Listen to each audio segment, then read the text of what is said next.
Olá, pessoal, sejam muito bem-vindos a mais um conteúdo do nosso canal, trazendo importantes notícias sobre o SPXS11. Por quê? Este fundo ontem ele foi recomendado pelo Mira, que é um dos principais investidores, professor Mira.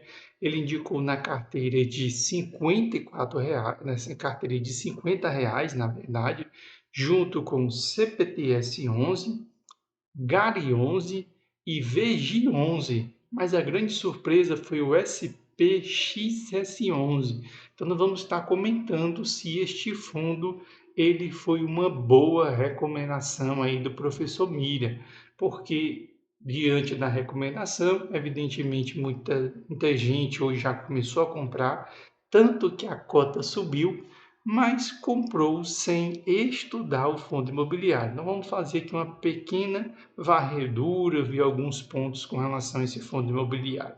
Mas antes de passar para o conteúdo do nosso canal, peço para você que ainda não é seguidor do nosso canal, que possa seguir o nosso canal, segue aí a gente, comenta, curte e compartilha.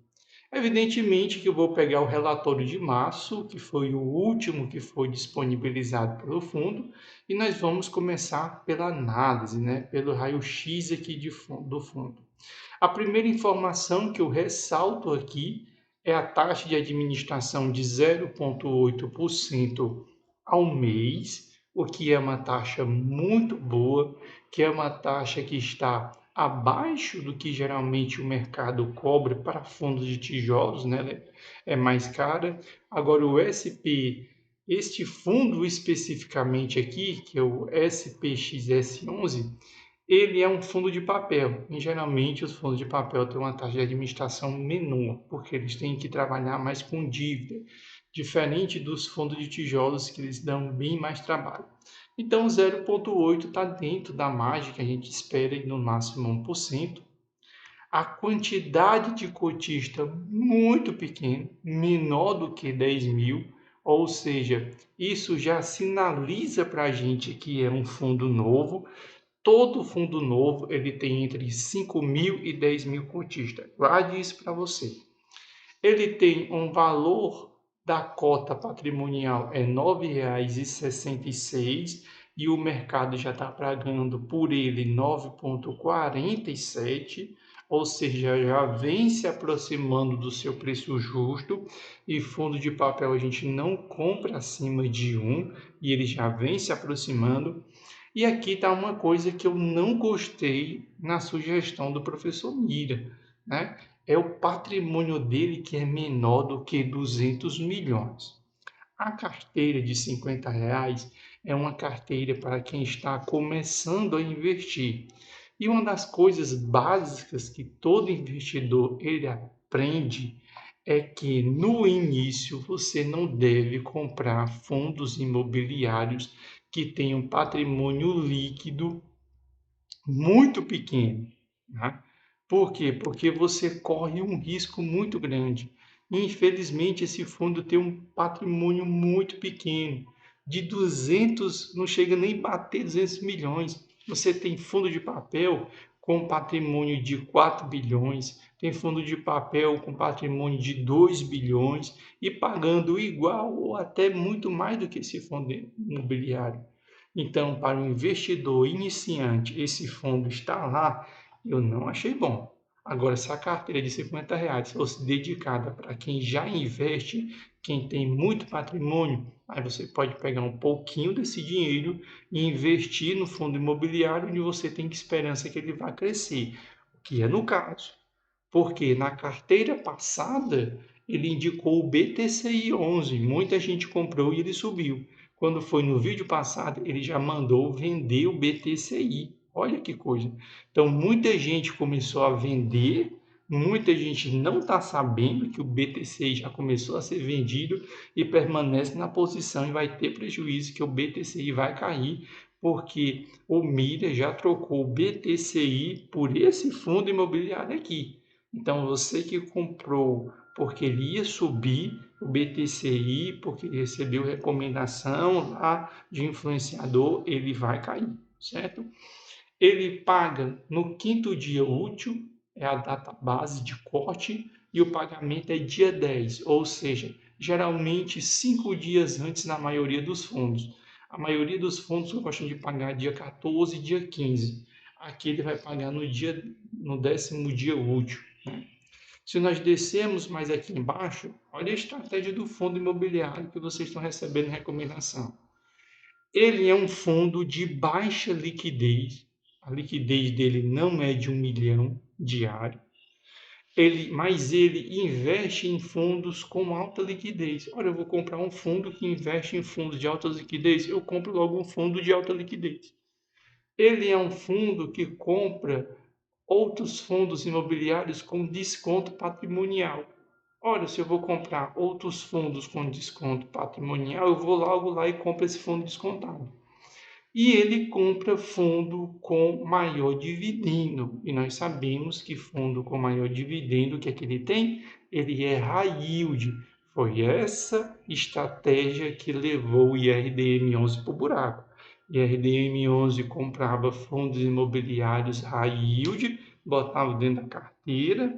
Quando veio a crise, o IRDM11 foi o saco e não conseguiu voltar até hoje, porque ele tinha DEVA na carteira, tinha HTCTR, tinha Tordesilha, entre outros horrorosos fundos lá dentro da carteira.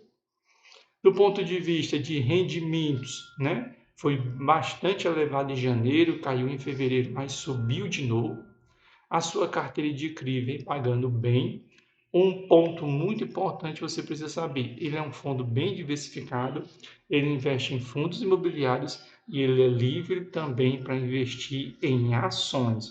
E ações é muito volátil. Ações pode dar um excelente retorno, mas ações pode derrubar uma carteira. Então fique atento com relação a isso. Isso faz com que ele entregue um dividendo de 12,72%, né? Do ponto de vista de liquidez, volume médio diário de 618 mil, ou seja, muito baixo mesmo, mas é característico de um fundo que está começando, então você tem que levar isso em consideração.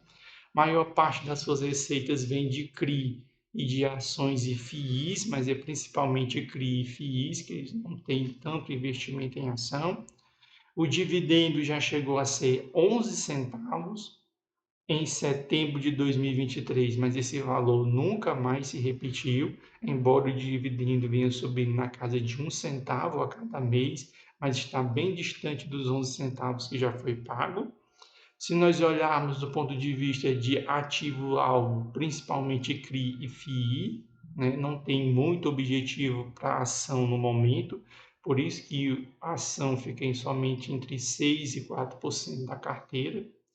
Se nós descermos mais aqui embaixo, nós vamos perceber que a cota que ele está sendo negociada no atual momento faz com que você que está entrando agora receba um dividend yield de 12,61 em fundo imobiliário, mais valor patrimonial, carteira mais diversificada, pagando igual a isso e mais seguro. Você leva o IPCA dele 9,72, que é muito alto, ou seja, significa que o CRI dele é muito arriscado, né? Porque ninguém paga IPCA mais 9,72 sendo um bom devedor.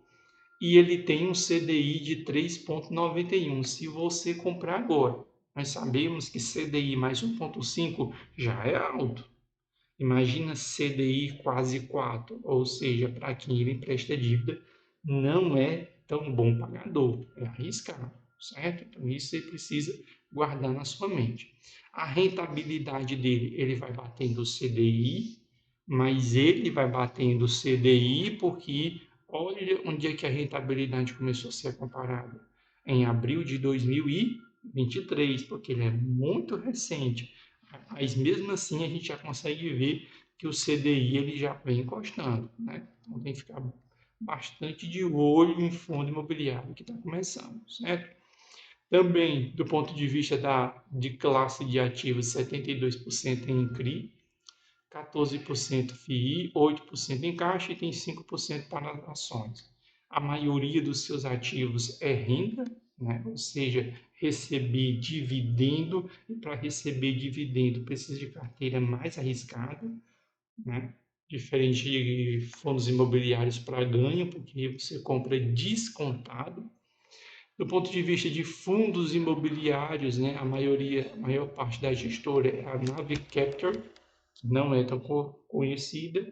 VBI é o Real Estate, essa já é bem conhecida, é responsável LVBI, PVBI, Guardian, que é o GARI 11, BTG Pactual com 11%, Valora, né, por causa do VGI, BTG, porque é a própria administradora, e 24% diversificado, certo? Os principais fundos imobiliários, Apto 11, 3%, MVBI 11, 2,6%, e aqui está o ponto. Porque foi recomendado para você uma carteira com esse fundo, só que esse fundo ele cruza com outros dois ativos que foram recomendados, que é o CPTS 11 e o GARI 11, né? Porque aqui tem outro que é o VGIP, só que lá na carteira do professor Mira é o VGIR, não é o VGIP, é o VGIR. Então, ele é um fundo que investe em outros dois fundos da carteira, ou seja, está cruzado. É uma carteira que não foi tão bem pensada, porque este fundo investe em outros dois fundos da carteira, ou seja, eles estão conectados. Se der chabu, der problema nenhum, afeta no outro, né? Então é importante você sempre olhar e avaliar a carteira, certo? Do ponto de vista de portfólio dos CRI, né? CRI bem arriscado, IPCA 8,2, né? Tem um CDI e 6, né? Ó, se um CDI e 1,5 já é bastante, CDI 2 já é muita coisa, imagina CDI 6. Para você ter uma noção, a taxa Selic está 10,25. Essa OAD, ela está pagando 10,25 mais 6, porque ela está pagando 16,25. Então, não é uma boa pagadora. Imagina quando a Selic estava 13,75. Ela estava pagando 19,75, quase 20%, ou seja, muito arriscado. Olha esse IPCA 10, ou seja, paga todo mês, né, uma taxa muito alta, né? Olha, gente, é uma carteira bem agressiva, né? Embora aqui tenha um que seja já bem mais moderado, né? Um JK, né? Que aqui é corporativo, né? Aqui é aqueles escritórios empresariais, então é mais seguro, né? Então tem um CDI 1,6, porque é bom, né? Um bom, um bom, um bom, que você vai dizer, como é que eu dizer a palavra? É um bom pagador, né? Mas aqui em cima, ó, já tem um CDI e 4,3 para e o INCO, né? Ou seja, bem arriscado, né? Então você tem que ficar de olho, né? E um outro ponto muito interessante é a duração dos CRI, a duração de CRI de 2 anos e meio. Duração de CRI 2 anos e meio, muito bom para a CDI, mas péssima para a IPCA, principalmente no momento que nós estamos de inflação baixa, né? Então a média da carteira de CRI é 2,7. Lindo para um CDI, mas horrível para ter CRI de IPCA nesse cenário, de 2 anos, de 2 a 3 anos, né? A maior, 80% da carteira investe no segmento residencial, ou seja, só muita inflação para você se beneficiar, porque é residencial, não é corporativo, não é shopping, é residencial, ou seja, construção de casas, apartamentos, imóveis para ser vendido para a população, né? Metade da carteira IPCA, 54%, e a outra metade CDI, e a taxa a gente já viu, né? A maioria das carteiras de CRI, 51%, em São Paulo, 17% pulverizado nos outros estados, 14% em Minas Gerais, 11% Santa Catarina e 6% Ceará, né? O CDI tem um spread de 3,1, muito arriscado, e o IPCA tem um spread de 9,7, muito arriscado também, certo? Então, esse é o nosso raio-x deste fundo imobiliário que foi recomendado aí pelo professor Mira. Não estou dizendo para você comprar ou não comprar. Veja, se você é investidor iniciante, cuidado. Se você já está posicionado há muito tempo no mercado, aí eu não tenho nada para dizer para você não, né? Porque você já tem uma experiência, né? Você consegue se responsabilizar por suas próprias decisões. Mas se você é um investidor iniciante, não é legal. Se nós olharmos agora como é que o mercado olhou para isso, né? E é interessante. Ó. A cota hoje foi para R$ 9,65, ou seja, diante da recomendação, imediatamente já subiu. Né? Saiu ali da casa de 9,55 e já vai para a casa de 9,65, já vai subindo aí 10 centavos, né? E a tendência é subir mais, porque a cotação máxima que ele já chegou foi R$ 10,24. Tem um dividend yield médio nos últimos 12 meses de 13%. Teve uma valorização de 19, só no mês já teve de 1,58. Isso vai aumentar, porque muita gente está vendendo BTCI para comprar esse fundo imobiliário, porque foi uma recomendação do professor Miller. O professor Miller é CNPI, então ele pode fazer recomendação. Ele já bateu o seu preço. Ontem estava descontado, hoje já não está mais. Tem em caixa 23 milhões, dividend yield crescendo, valorização da conta não dá para ver porque ele é muito recente, e o número de cotista 9.785, né? Se nós olharmos o dividendo, os 3 primeiros meses do ano ele pagou mais do que no ano passado, quando foi agora em abril ele já pagou menos, né? Então, para finalizar o nosso vídeo, para não ficar tão longo, se você é um investidor de fundos imobiliários que já está há mais tempo, já tem uma carteira sólida e você tem aqueles 5% ali que você guarda para investir em fundos que vão ter crescimento, que você vai esperar, esse pode ser um bom fundo para você ficar de olho, embora não seja de papel. Agora, se você está começando agora, eu não diria para você entrar. Tem fundos com maior patrimônio, mais seguro, entregando o mesmo retorno que você pode começar. Por quê? Você vai entrar nesse fundo imobiliário, devido à indicação do professor Mira. Daqui a um mês, ele vai girar a carteira e vai sugerir um outro fundo. E se ele sugerir para tirar esse fundo e colocar outro, como ele fez com o BTCI? Como é que você fica que você é investidor iniciante e está investindo baseado naquilo que os outros falam?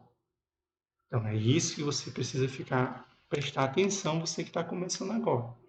Procure fundos que tenham patrimônio mais de 1 bilhão, que tem uma liquidez maior do que 1 milhão. Você que está começando, veja se o seu fundo imobiliário tem mais de 50 mil cotistas, 100 mil cotistas, se ele já tem mais de 5 anos no mercado, se ele conseguiu resistir à pandemia, muitos fundos não se recuperaram até hoje, se o seu fundo que você está observando, ele passou pela pandemia e se recuperou. Esse fundo é muito novinho, ele não passou por uma pandemia. Ele não tem um patrimônio de 1 bilhão, ele não tem uma liquidez de 1 milhão. Então, para você que está começando, cuidado com essas carteiras na internet, certo? Então, esse é o conteúdo nosso de hoje. Um abração para todos vocês, que Deus abençoe todos vocês e até o próximo conteúdo aqui do nosso canal.